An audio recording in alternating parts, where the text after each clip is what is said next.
right. Well, good morning, good afternoon, good evening, everyone, and welcome to the world's most exciting classroom. My name is Joe Borowski, and I'll be your host for today. This will be our second last world's most exciting classroom event for classrooms in the Australia, New Zealand region of our planet, because in a few weeks, we will arrive back in Falmouth in the UK, completing our 2-year journey aboard the Oosterschelde, following Charles Darwin's Voyage of the Beagle. Let's take a look at the map. That's the easiest thing to do right now to see where we are right now. And you'll see why we are getting close to drawing things to an end. If I make this a little bit bigger, you can see that we are at our final stop of the journey. This is the Azores, this little chain of volcanic islands here in the Atlantic Ocean, part of Portugal. And if I pull back a little further, you're going to get a feel for where we are in the world. So you can see the last few weeks, we've made our way from South Africa through a few islands here, St. Helena, Ascension. We passed by Cape Verde, and now we are in the Azores. Next week, we'll have our final group of young Darwin leaders come on board the ship. They will be working on various projects with our conservation partners, getting out in the field, creating their videos, and gaining new conservation skills. And then after that, we will set sail for Falmouth. In the UK. Falmouth famously is where Charles Darwin ended his 5-year voyage on the Beagle. And so if you can get a little bit closer, you can see where we started in Plymouth back in August of 2023. And you can see where we will end in Falmouth in July. So sometime around mid-July, we will arrive back here. We'll have a couple celebrations days here in Falmouth. The ship will take one more tiny little trip here into London, and then we'll have another event in London with the ship as well. So that's the plan for the next few weeks. As you know, our Starlink units are, well, they're just not working. We put them through some pretty tough use over the last 2 years, and the first one gave up on us as we were leaving Cape Town, and then the other one as we arrived in St. Helena. But I should be able to get an update from the crew tomorrow, and we'll share that video update in our next event when we're together next week. So I'm going to come back from that screen share now. Last week, we were joined by one of our ambassadors. So we've had 3 ambassadors for this journey. Sarah Darwin, who's Charles Darwin's great-great-granddaughter. We had Sylvia Earle, who is one of the world's leading ocean researchers and conservationists. And then our final ambassador was Jane Goodall. And I think everybody listening in probably knows all about Jane Goodall. And so she was kind enough to join us last week for a live event for our classrooms in the in the UK, North American region. And we had a really great event with her. So I would like to share that with you tonight, because anytime you get to hear Jane speak, tell stories from her past in Gombe and Tanzania, and then talk about what gives her hope and what she sees happening around the world is pretty exciting. It's great to hear her speak.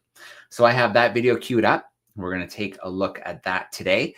Now, we won't be able to ask questions because it is a recording. Jane isn't with us live. But for anybody tuning in, if you want to fill that chat with some questions about the DARWIN200 journey, about our travels around the world, life on the ship, places we visited, animals, wildlife we've seen, ocean conditions, things like that, I can answer some of those questions for us today. But for now, let's get this queued up with Jane, and let's spend a little time with the incomparable Jane Goodall. So bear with me for a second while this loads up on my end. And then I will get it up here for you. Here we go. Our guest for today needs no introduction, but I'm going to give it a try anyways. We couldn't be more thrilled to have had Jane Goodall as an ambassador of the DARWIN200 mission. She's an ethologist, an environmentalist, and the founder of the Jane Goodall Institute and a United Nations Messenger of Peace. Through more than 60 years of groundbreaking work, she has not only shown us the urgent need to protect chimpanzees from extinction, she's also redefined species conservation to include the needs of the local communities. Today, there are 25 Jane Goodall Institutes working to support core programs, including Roots and Shoots, which is JGI's environmental and humanitarian program, empowering young people of all ages to become involved in hands-on projects for their community animals and the environment in more than 65 countries. So I'm going to reach backstage. We're going to bring Jane in live with us right now. Hi, Jane. How are you? Hello, I'm just fine, apart from a croaky voice, which I can't help. But and by the way, Joe, we're now in 75 countries. Wow. 75 with Roots and Shoots. And it's growing all the time, really, really fast. It's absolutely incredible, Jane, the work that you do, not only for conservation, but with young people as well. And, you know, you've been such an inspiration to the young Darwin leaders who come on board the ship at every port that we make a stop in. Well, you know, I am so jealous of everybody who's been on the ship. I stood on it before it left, but goodness, I would have given anything to be young again and to share part of that voyage. Darwin was my hero, and I just think everybody who's had anything to do with that voyage is really, really lucky. And I take my hat off to Stu McPherson for thinking this amazing journey up in the first place. And I don't think anybody thought he could pull it off, but he did. And it's just the most magical voyage that I can imagine. Yes, Jane, it has been absolutely amazing. And yes, you're right. An absolute huge shout out to Stu. I think just through sheer force of will, he made this happen. And yeah, I mean, we've been talking about this for a long time, and to see the ship set sail from Plymouth. And I've been lucky enough to catch up to the ship in different places, and we've done really cool broadcasts from the field for classrooms. In fact, a couple weeks ago, I was in South Africa, and we did a live shark dive for classrooms, a live cage dive with bronze whalers. It was one of the coolest things we've ever done with classrooms. That's fantastic. And Jane, I know you've been busy. You just returned from Taiwan and Japan, so it's not a surprise that with all the speaking you've been doing, that your voice is a little bit croaky today. Yeah, well, I got some kind of bug. I don't know what the bug was. I managed to get through every event and then collapse in between. Anyway, I'm now amazingly back home for about 10 days, which is quite rare for me. So I will recover. Excellent. Well, Jane, we're going to let the students go crazy with questions very shortly. But before we do that, you know, I just thought maybe we could take a minute and you can just talk a little bit, you know, say hi to the classrooms and maybe just touch on the state of conservation right now and why students, you know, can get involved right now and don't have to wait. Yeah, well, it's important for everybody to get involved, students or non-students, because I think everybody knows the world's in a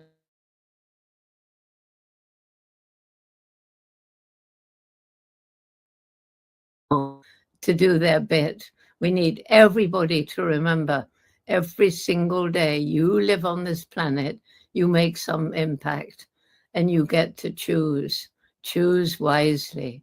We need to pull together. You know, I see humanity at the mouth of a very long, very dark tunnel. And right at the end of that tunnel is a little star shining. That's hope.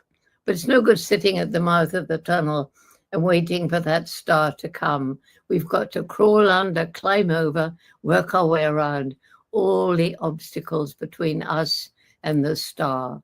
The climate change, the loss of biodiversity, the industrial agriculture, and on and on and on, discrimination and poverty and unsustainable lifestyle.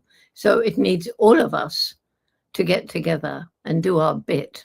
And if we all get together and do our bit, we'll reach that star. And why is that so important? Because if we lose hope, we give up, we do nothing, and we're doomed. So let's all do everything we can to grab onto that star. All right. You're right, Jane. That is so important. Hope is so important. And that's one thing I think that we've seen throughout this 2 years of the Darwin 200 voyage is that students out there are very hopeful. They're very excited to do their part. They've been doing experiments with us. They've been doing curiosities of the week.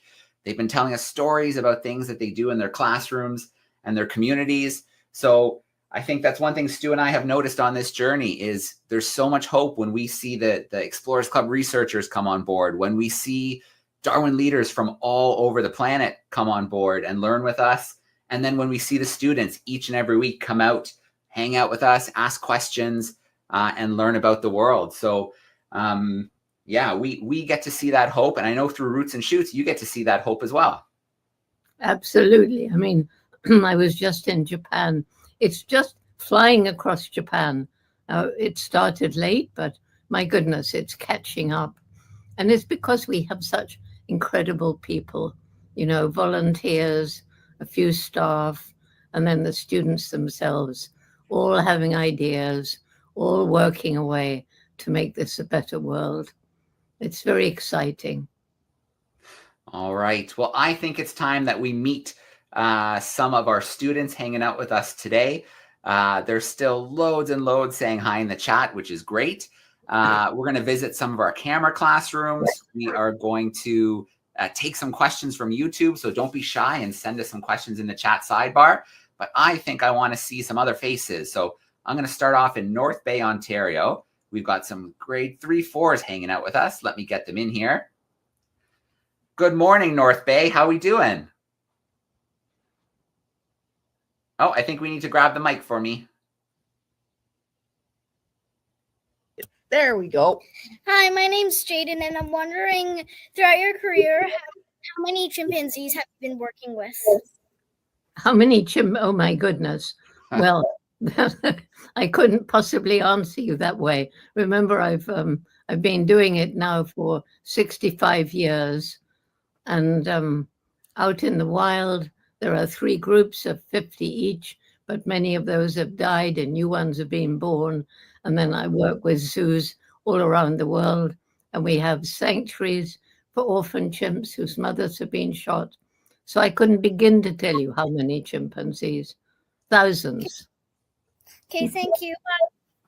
All right. Jane, that beautiful face behind you in that picture. Can you tell us a little bit about who's in that picture? Now this is David Greybeard. This There's one, David yes, there. David Greybeard was the first chimpanzee to lose his fear of me way back in 1960. And he's the one who showed me chimps can use tools to fish for termites. And he was, out of all the chimps, my very, very favorite. Handsome, calm, a born leader, not the top ranking, but one that the others trusted. So they often followed him. He was extremely special. All right. Well, North Bay, thank you for that great starter question. We're going to come back your way soon. Let's see. Let's go to our 7th and 8th graders, Miss Wool's class. I'm going to bring them in here. Hey, 7th and 8th grade, how are we doing? Good. Good. All right. Do we have a question to get us started? Yes, we do. Excellent. Hi guys, I'm Ivy. Hi, Ivy. If chimpanzees could speak to humans, what would they say? They'd say, please go away, stop cutting down our forest, stop capturing us, leave us be in the forest, and make sure that you protect that forest forever.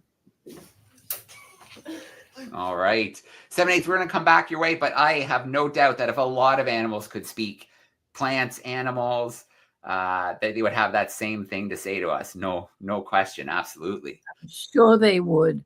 And by the way, you know, you say plants speak. They do speak. They do talk to each other.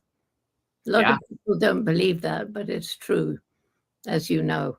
Absolutely. There's some great books about that. I'll suggest some to classrooms afterwards because as we look more at our planet, every single day we're discovering and learning amazing new things that Yeah. we never would have thought about 5, 10, 15 years ago. Absolutely. All right, Miss Steinhoff's crew hanging out with us in Guelph, Ontario. How are you doing, Miss Steinhoff's crew? Hi. My name is Christopher. Hi, Christopher. What's your opinion of zoos? My opinion on what? Zoos. Zoo. Well, there's zoos and zoos. Some zoos, they've got really nice big environments for the animals. They have a good social group, the right food, the right space, the right enrichment, and they're doing a lot for conservation. So the animals in the really good zoos are like ambassadors. You go and look at them and you think, oh, this is what they're like in the wild. They've got the same kind of environment. And then you want to protect them in the wild. All right. Thanks. Great question. Yeah. We're going to go to another classroom. Then I'm going to dip over to YouTube because I see loads of questions coming in via YouTube. Mrs. Parrish's grade 6, 7s. How are you doing today? Good, how are you? Good. Hey, everybody. All right, Taylor, go ahead and ask your question. I was wondering, when you were traveling, which place was the most impacted? Did Bye. you get the show? Yeah, Which place was the most impacted? So, Jane, on your travels around the world, what area maybe of the world have you seen that's been most impacted by humans? Oh, my goodness. It's very hard to say because so many countries have been horribly impacted. And the ocean, the ocean with the pollution and the warming waters and the melting ice and the areas of acidification. The ocean is horribly impacted. The rivers are terribly impacted. We have a lot of work to do. And you young people, you're inheriting a mess. And fortunately, there's a lot of us older people who are very conscious of the fact that we're harming your future. And we're all geared up, ready to help, to give you advice and to help you. Well, you're going to have to move mountains, and you can. Yeah. And I think one of the things that gives me the most hope and makes me excited is how resilient nature can be. There's so many examples, especially in the ocean. If we give it space and we leave it alone, it can do a lot of the work itself. Absolutely. All right. Thanks, 6, 7s. We'll come back your way shortly. But I want to zip over to YouTube because we already have a pile of questions starting to come in right now.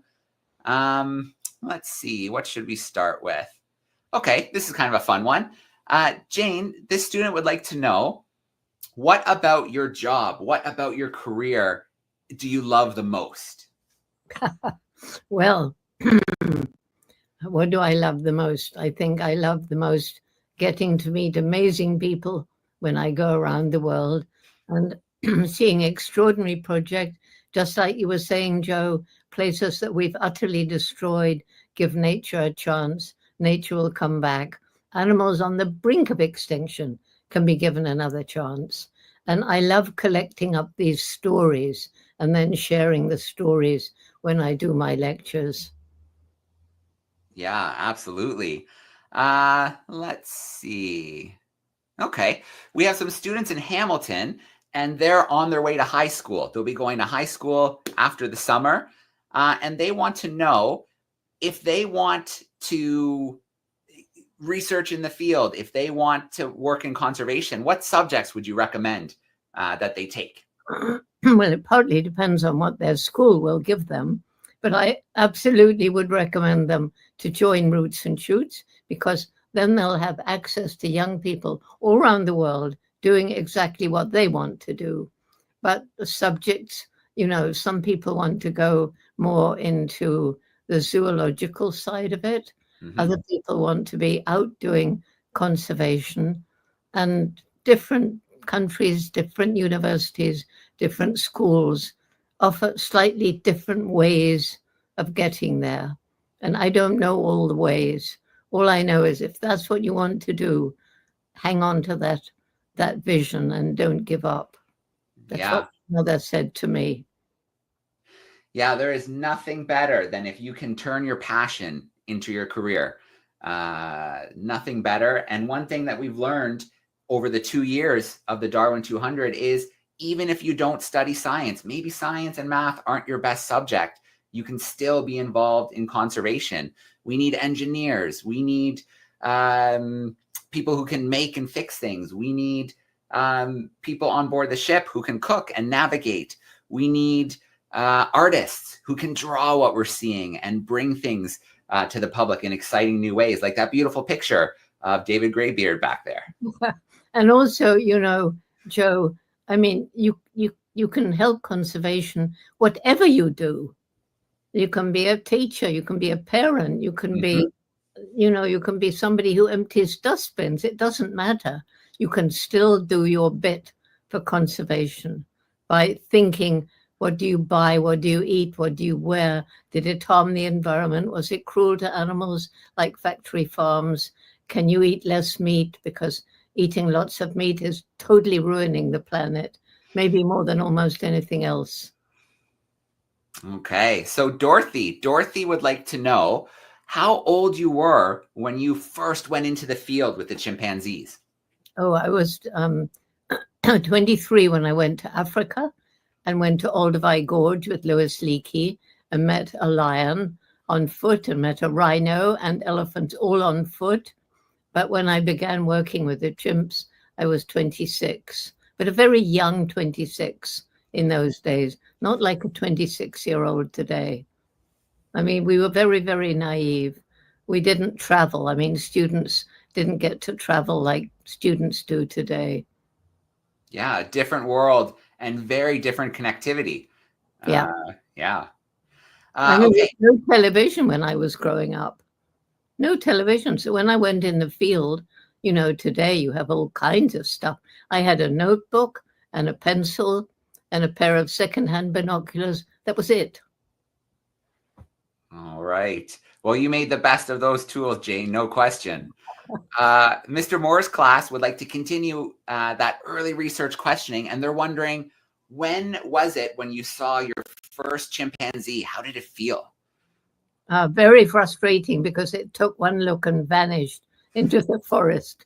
It took 4 whole months to get the chimps' trust. And it was very frustrating because I only had money for 6 months. I hadn't been to college. It was just this one American philanthropist who took a chance and said, all right, Leakey, my mentor, Dr. Leakey, here's money for 6 months. We'll see how she does. Nobody had been out in the field trying to study chimps. Nobody. Except one man, that was back in the 1800s, and he wanted to watch chimps, but he had a very, very strange way. He built a little cage by a fruiting tree, and for some reason, he felt he would be less scary if he was naked. So he sat in the cage, naked, covered in baboon dung. I mean, he never saw him.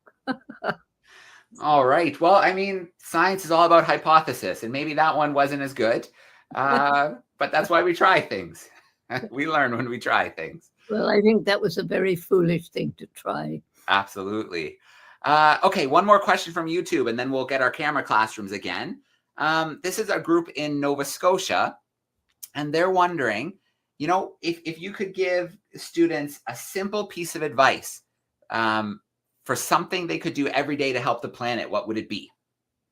Oh, golly. Well, you know, there's so many little tiny things like turning off taps, turning off lights, being a vegetarian, or even better, a vegan, not eating meat, for example, being kind to people, watering a little dying plant. There's hundreds of little things you can do to make the world better. Yeah, we always say to students that, you know, to forget about that saying that I'm only one person, because one person acting and other people seeing them act, and millions of people are one person and can act together. So yeah, there's all kinds of little things that we can do every single day. I'm going to Yep. bring in some backstage classrooms again. We'll mix up the order a little bit to keep things interesting. Miss Steinhoff's class. What is the average age of chimpanzees Well, in the wild? usually, they don't usually live longer than 40 in the wild, but in captivity, where their teeth don't get worn down by chewing on lots of grit with their food in the wild, they can live up to 72 in captivity. All right. Thanks for that great question, Miss Steinhoff's crew. Let's see. Let's go to Mrs. Parrish's 6-7, see if they have another question for us. There they are. What gave you strength to remain hopeful in your work, even when the challenges seemed overwhelming? Oh, that's a great question. Jane, what gave you strength to continue with your work, even if the challenges seemed overwhelming? Because I'm a very obstinate person, and when I start doing something, I'm not going to give up. So the worse the challenge is, the more I'm out there ready to defeat that challenge. And I've never felt like giving up, never. All right. Being stubborn can be a pretty good trait. It can push you through to get things done. Very cool. 3-4s, North Bay. Hi, my name is Caitlin, and why was David Gravier your favorite chimpanzee? So my favorite chimpanzee was David Greybeard. My hands are not working in the right way. She's wondering, Jane, what was it about David Greybeard that really pulled you in? What was it about him? Well, he was just calm. He was the first one to lose his fear. He was very handsome. You can see he's a handsome guy. And I loved him. As simple as that. It's like you see on the other side of me, this side, is the dog who taught me as a child that not only humans have personality, mind, and emotion. That's Rusty. All right. Thank you for that great question. We're going to go to our 7-8s who have been waiting patiently. Let's get them. Oh, here comes someone. Hi, I'm Nathan. And I was wondering if have you ever had any violent interactions with a chimpanzee? Yes, we had one chimpanzee called Frodo, and Frodo was a bully.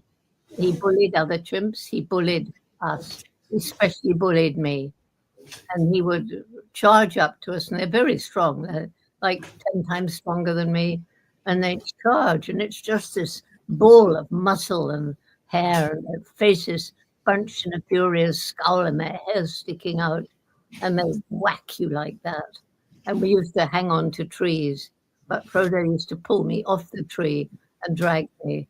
And he wasn't trying to hurt me because I'd be dead, but he was just trying to, prove he's dominant. And I kept saying to myself, rather, Frodo, I flippin' know you're dominant. Just please lay off. But it didn't do it. All right. Thanks for that question. And yeah, I mean, at the end of the day, they're wild animals. Unpredictable. All right. Thanks, 7-8s. This is a fun question. This is from Alice. And Alice would like to know, obviously you've had lots of great experiences with chimpanzees in the wild, but is there another experience, maybe in another ecosystem or with another species that has always stuck with you? Oh, I never chose chimpanzees. That was Louis Leakey asking me if I'd study them. And I'm really glad because they are more like us than anything else.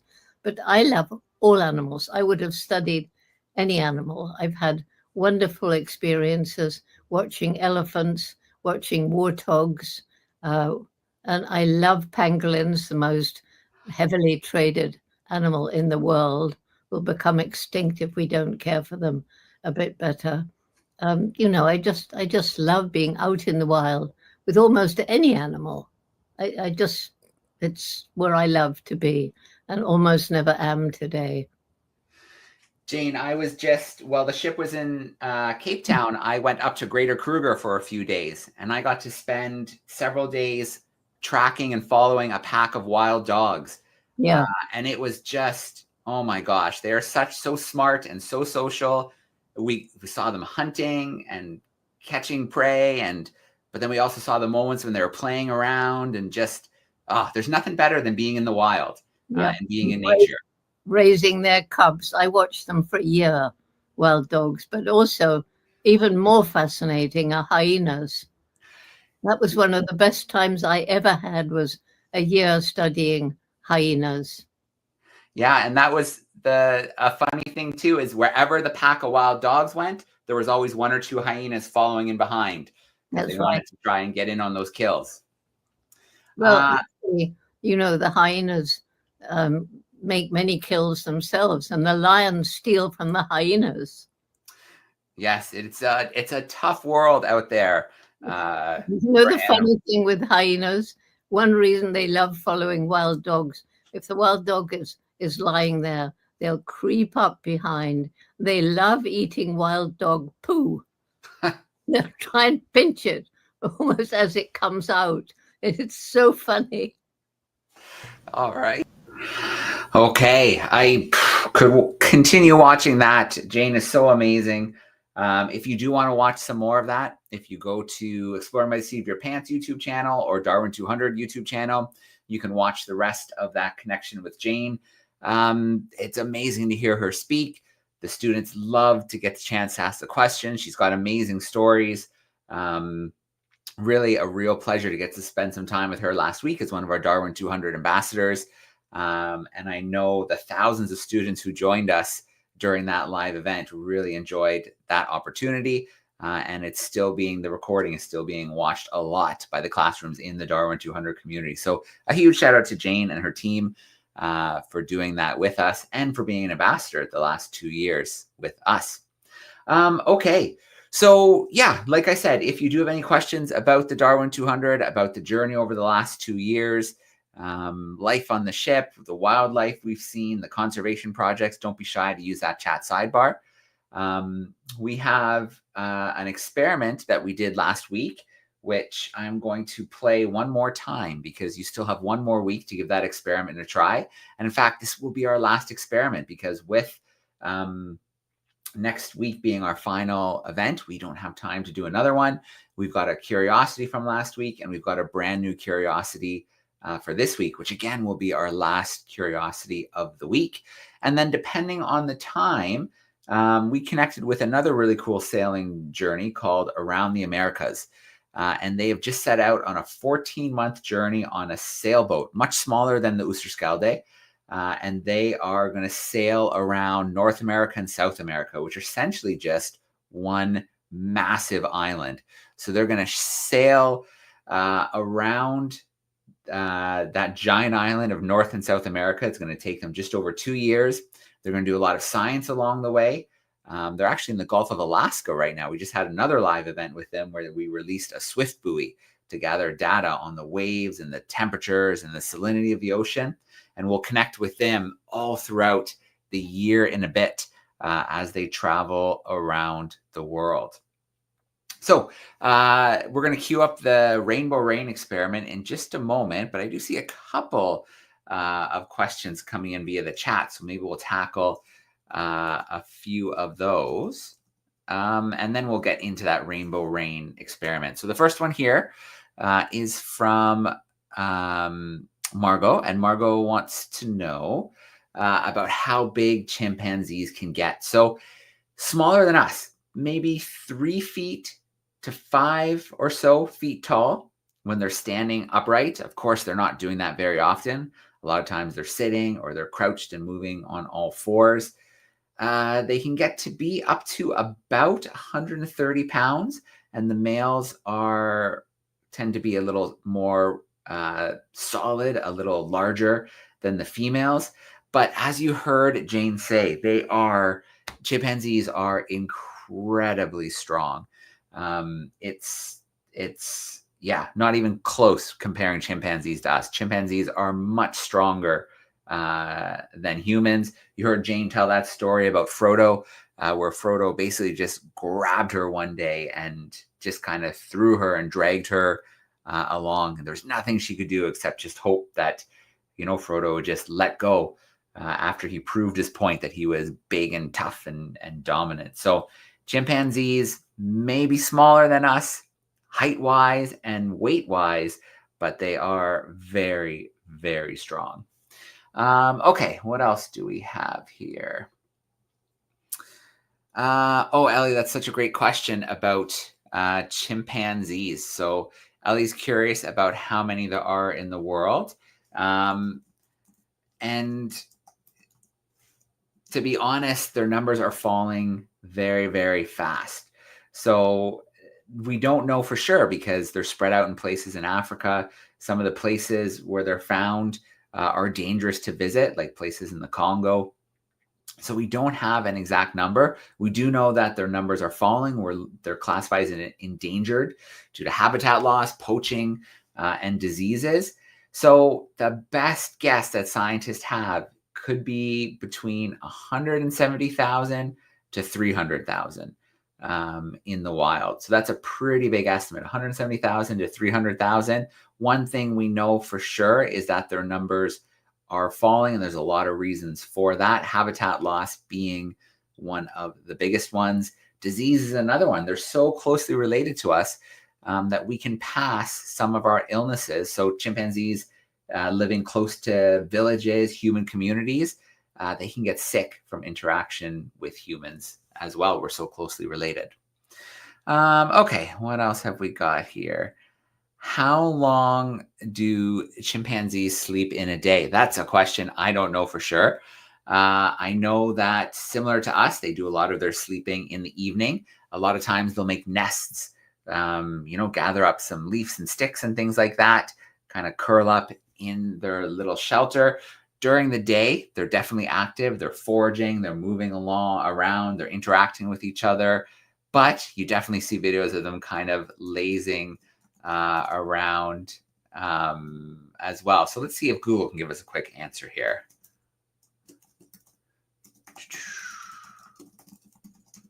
So, so very similar to us. They'll sleep around 8 to 12 hours, and they'll do that mostly in the evening. Of course, during the day, they might take rest and relax as well.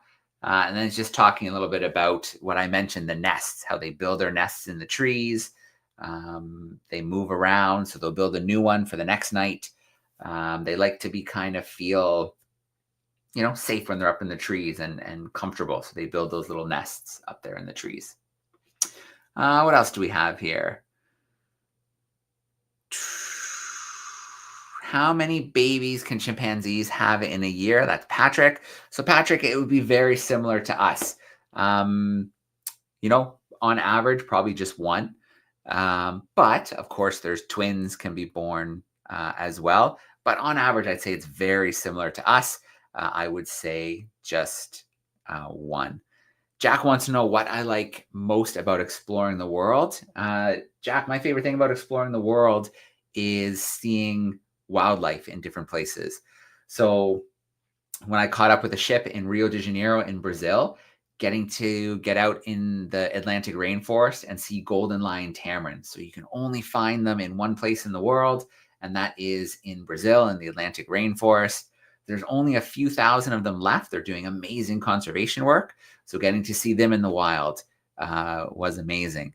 When I caught up with a ship in the Galapagos, getting to see the giant tortoises on the islands, getting to snorkel with Galapagos penguins. So the penguins found the furthest north of any penguins found up on the equator.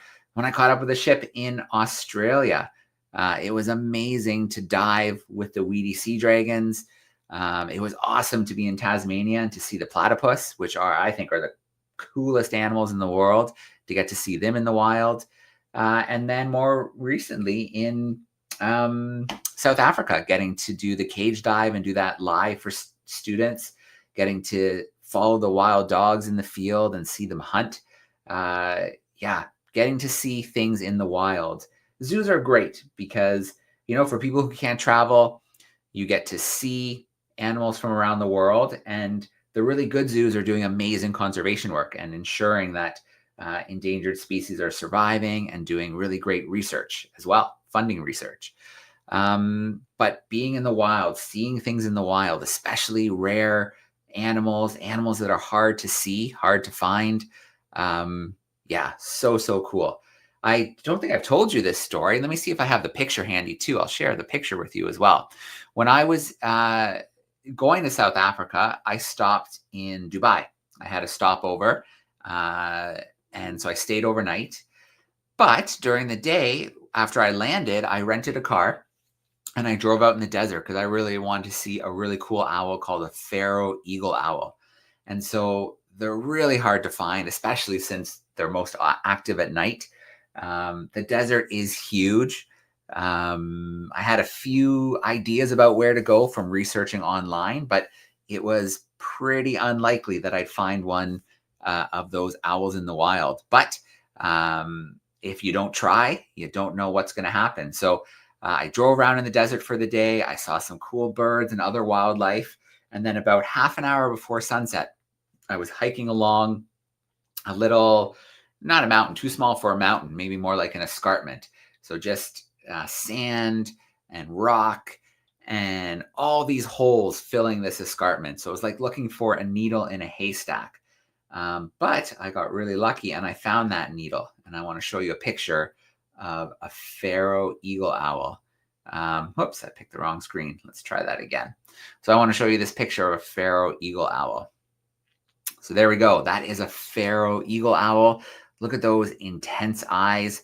Look at those big feet with those massive talons. So this was only a few minutes before sunset when I found this owl and got to take these photos. So yeah, my favorite thing about traveling to new places has to be, no question, is seeing the wildlife. And then maybe second is the food. Food in new places is pretty cool too. And getting to try things that you don't normally eat at home. Okay, what else do we have here? Pippa wants to know the favorite island. I think everybody on the ship would have a different one.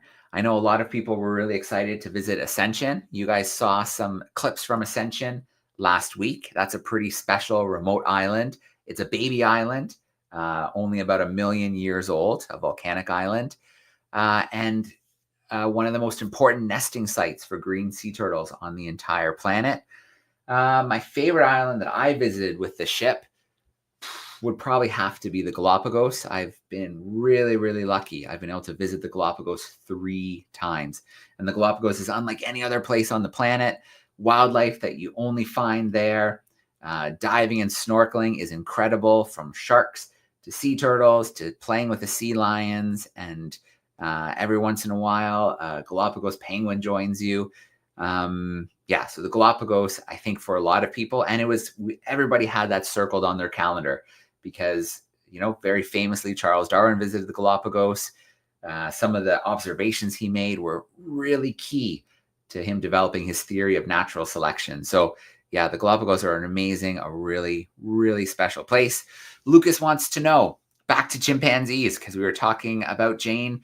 What are chimpanzees eating? A whole variety of things, just like us. They're omnivores, like us. They eat some meat. They eat plants. They eat insects. So they eat plants. They have things that they love, things like figs that they have this sense of when things are ripening in different places around the jungle. And they turn up in those spots when big fig trees ripen and they can feast on those figs. They use tools. I think that's one thing Jane observed, was them using tools. So taking sticks, stripping the sticks, and then using them to fish for termites. We like to think that we're so special as humans and tools are what set us aside. But more and more, we're seeing that other animals throughout the animal kingdom are using tools. And chimpanzees like to fish for termites using tools. They crack nuts using tools as well. So they'll put the nut on a rock and then get another rock, and bash it on top of that nut. So that is tool use. And then, believe it or not, chimpanzees hunt. Chimpanzees will gather and they'll hunt, and they will catch things like monkeys and they will eat that meat. So chimpanzee is very similar to us. They're hunters, they're gatherers, and they're omnivores. They eat a lot of different things.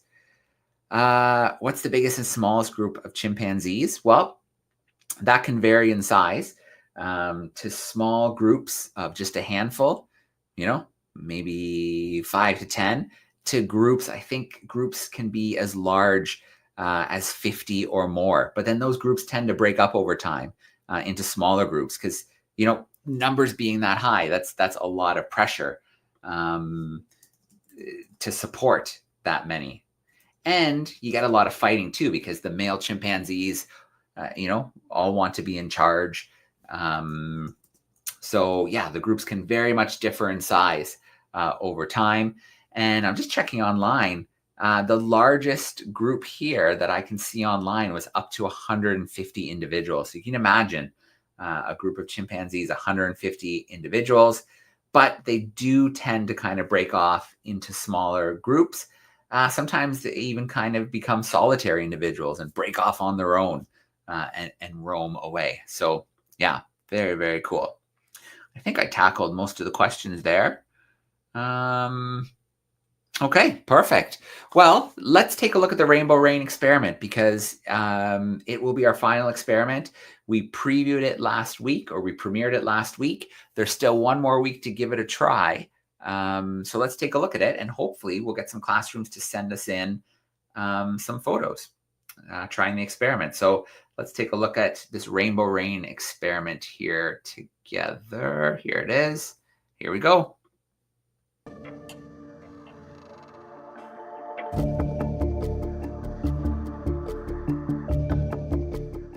Welcome back, everyone. In this week's experiment, we're going to create rainbow rain. This is a really fun experiment and a very colourful one.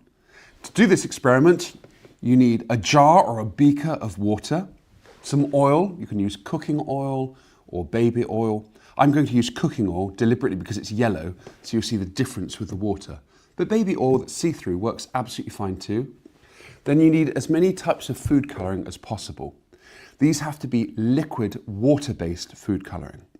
So try and get as many different colours to make your rainbow rain as beautiful as you can. The first step is to get your beaker of oil. About 400 millilitres is fine, but you can have more or less if you want to. And then you've got to put in drops of food colouring. The more you use, the more colourful your experiment will be. So I'm going to start with some blue. Try and separate them out as many little drops as you can that should then sink down to the bottom. I'm going to use red next. Let's add some red droplets of food colouring. And these might actually mix in the oil to make some purple if we're lucky as well. Then some green. And then some yellow food colouring as well.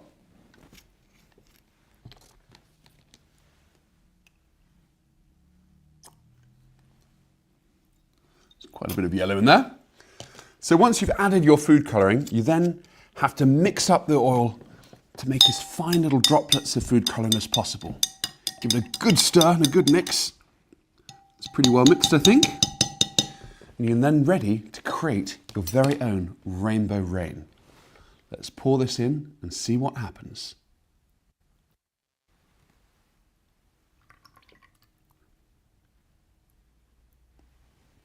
Look, can you see what's happening? The food colouring is sinking down to the bottom of the layer of oil and coming down as rainbow rain. We've got quite a bit of red. Is this a blue one? Yep, look, there's a blue one. It does take a few minutes for the food colouring to settle, but keep watching and you should see a beautiful display of rainbow rain. The more you mix your mixture of oil and food colouring, the finer the droplets in the oil, and the thinner and smaller and finer the rainbow rain is in your water. My rainbow rain is quite active. Look, can you see these big swirling sections of blue dripping down from the oil layer into the bottom? It's a little bit like a lava lamp, isn't it? Can you recreate this experiment in your classroom and work out why the oil, the water and the food colouring creates this rainbow rain effect? Send in your answers to classroom@darwin200.com and we'll find out the answer in 2 weeks' time. Good luck in creating your very own rainbow rain, and thank you for watching. Okay, so classroom@darwin200.com if you want to give that a try. We'd love to see some pictures and, of course, your thoughts on why you think that reaction took place. Why the food dyed, the oil, the water, why everything kind of stayed separate, and then why we had that rain where the food coloring kind of dripped down from the top and through our mixture. Okay, so that's our last one, classroom@darwin200.com. One more week to give that a try. We had a, what did we have? We had an experiment a curiosity of the week last week. We did have a winner for this week, and it's a coincidence where they're from, and I will talk about that in just a moment after we play the answer to last week's curiosity. Welcome back, everyone. Last week, I asked you to try and guess the identity of this strange fossil. Remember, it's not an animal, it's something much, much older. Could you guess the identity of this strange formation? Did you spot its unusual layered structure? Well, many of you sent in answers, and a few of you got it right. This is known as a desert stromatolite. Stromatolites are one of the oldest forms of life on Earth. They first emerged in the fossil record about 3.5 billion years ago, and some scientists argue that they might be even older than that. And they became really abundant about 1.5 billion years ago. They're formed by mats of cyanobacteria and other microbial life that cement together grains of sand, forming layers. This particular one has been heavily eroded. You can see here the layers within it. Over time, the stromatolite grows upwards, forming a stone-like structure, but with a living biofilm, particularly at the top. It's thought that they may take decades or perhaps even centuries to form. And amazingly, there's some examples of living stromatolites alive today. In a few parts of the world, in protected waters where it's very sheltered, stromatolites still form to this day. I was very lucky to see stromatolites a few years ago in Western Australia, and seeing this incredible sight of these strange formations in the water is literally like glimpsing back through time. This particular stromatolite was found in the Sahara Desert, and so is known as a desert stromatolite. But fossils such as this occur in rocks right the way around the world. Did you correctly identify this as a fossilized stromatolite? Let's find out who won this week's prize. Thank you for watching, and see you next time. Okay, so we had a few right answers set in, so we had to pick a classroom, and so Mrs. Parada's class in Fremantle in Western Australia is the class we selected this week. And Western Australia happens to be one of the few places in the world you can go and see stromatolites still doing their thing in the ocean. So that's pretty cool. Shark Bay is a spot that you want to visit if you want to see those stromatolites. And we find fossils of them, 3.5 billion years old. So they were doing their thing, pumping oxygen into the atmosphere, which for animals like us who need oxygen, we're pretty darn grateful for their contributions to that. So that was our curiosity of the week, and we have one more curiosity of the week, which we will reveal next week. So let's take a look at this video, and then you have 1 week to come up with your answer for this curiosity. Back, everyone. This week's curiosity is a very unusual mineral. Can you see these amazing metallic crystals forming this radial pattern? Can you identify what type of mineral this is? There's a bit of a clue. It's had many interesting uses over thousands and thousands of years. Send in your guess to classroom@darwin200.com for a chance to win an Amazon gift voucher prize. Join me next week to find out the identity of this very strange but beautiful mineral. Thank you for watching and see you next time. Okay, there we go. Pretty big clue there. It is a mineral. It's had some really strange uses over time. It's pretty distinctive. So I think if you do a little bit of searching online, you just might be able to come up with that answer. So that's our show for today. We had our experiment, so Rainbow Rain, 1 more week for the final experiment. We've got a brand new curiosity, 1 week to get those answers sent in. And then last but not least, we have to give a shout out to Jane Goodall again. It was, again, a huge pleasure to host her last week. Students had a blast. I hope your classrooms enjoyed hearing from her. You know, and like she said at the very beginning, she looks at, you know, right now we're in the end, we're in a tunnel, we're in a dark tunnel, but there is a star of light at the end. And we have a choice. We can sit and we can look at that light. We can wish we can get there, or we can actively be doing things every day, making changes, even small changes to bring ourselves closer towards that light. Our planet is incredibly resilient. Nature is very resilient. If we give it time, if we give it space, it can heal itself. And of course, there's things we can do to help that process as well.